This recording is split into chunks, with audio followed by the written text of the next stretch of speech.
Hi, everyone, and welcome. This is Mindy Egan for Hero Arts, and in today's video, I'm going to show you how to take the Big Mouth Nutcracker and turn it into an interactive card. How this works is that when you pull the beard down, the mouth comes open to reveal the sentiment.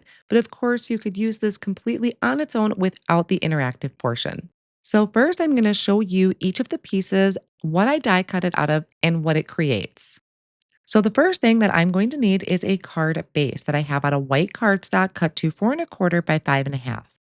Then I have a card front. This is going to be the base piece behind my face, and that was cut out of Bellini. And now we have this rectangle die that is going to fit over the top. And this is going to be for our interactive portion. So you will need at least 2 to 3 of those. I die cut them out of white cardstock. This is going to piece that we actually pull down to reveal the sentiment in the inside of the mouth. So that will be out of the same color as your base, which is the Bellini. Then we have some of our decorative elements. So I have the hat die cut out of poppy.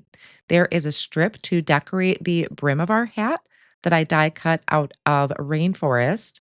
We have our shirt that is going to be die cut out of fern cardstock. And of course, you can interchange these colors to whatever you prefer. We have the sleeves that I die cut out of poppy to match the hat. We have the beard die cut out of acorn. And then there's also elements for the face. We have the eyebrows.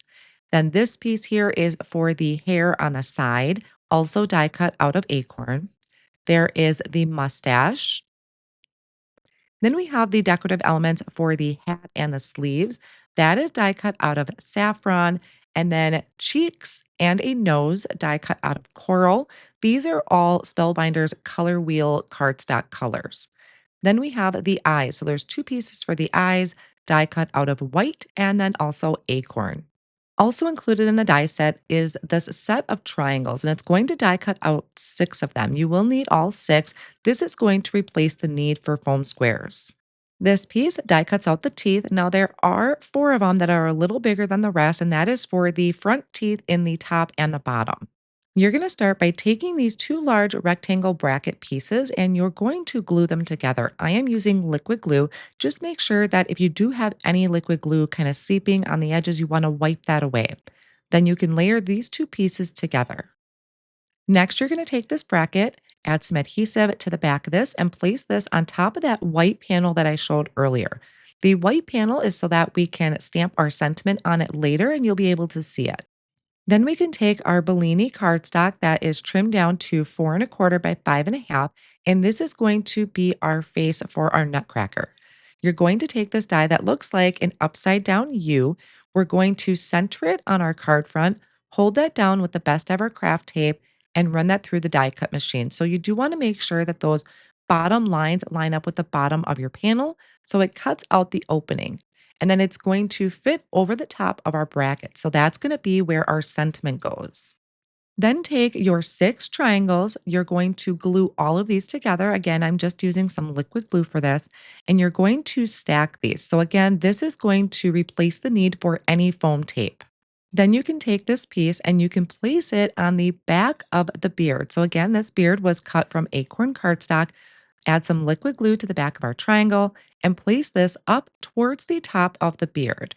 Then set that off on the side to dry. We want to make sure this is really adhered down and completely dry before we start using it.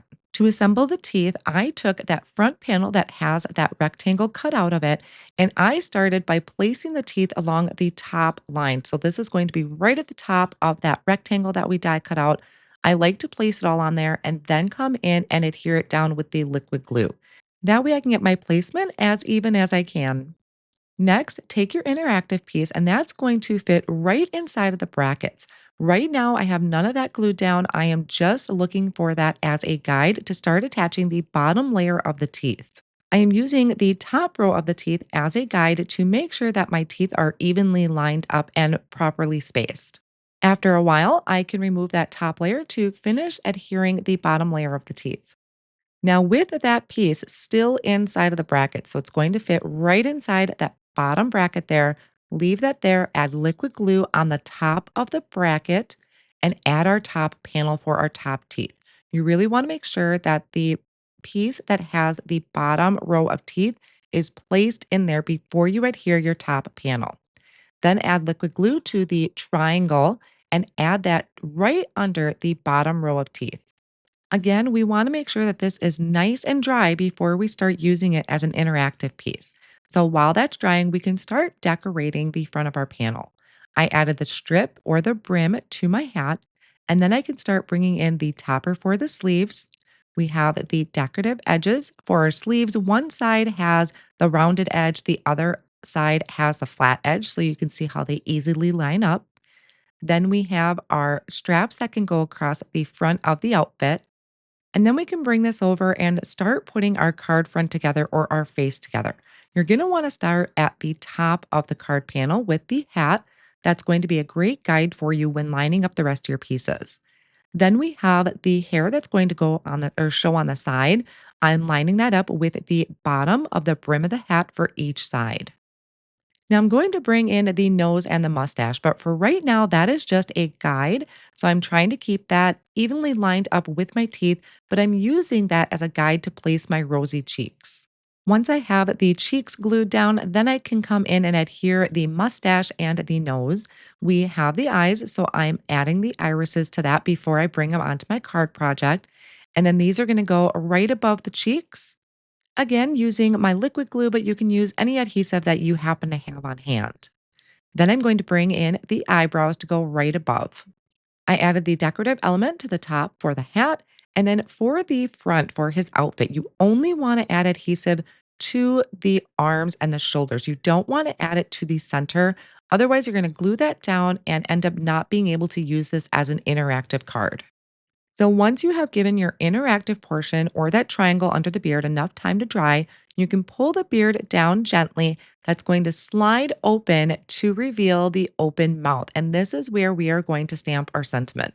The set I'm using today is called A Little Nuts, and these have some really fun sentiments to go on the inside. I picked one out, lined it up in the open area of the mouth. Now, I am going to stamp this down with my Misty, but you could, of course, use an acrylic block for this. If you use your Misty, just be sure that you wipe away any excess ink on the door of your Misty so it doesn't transfer onto your card project. And then that is going to create our interactive card. So as we open and close the mouth, you'll be able to reveal that really fun sentiment. And when you pull the beard, it just slides open. I hope you found this video helpful in creating an interactive card using the Big Mouth Nutcracker from Hero Arts. Thanks for watching.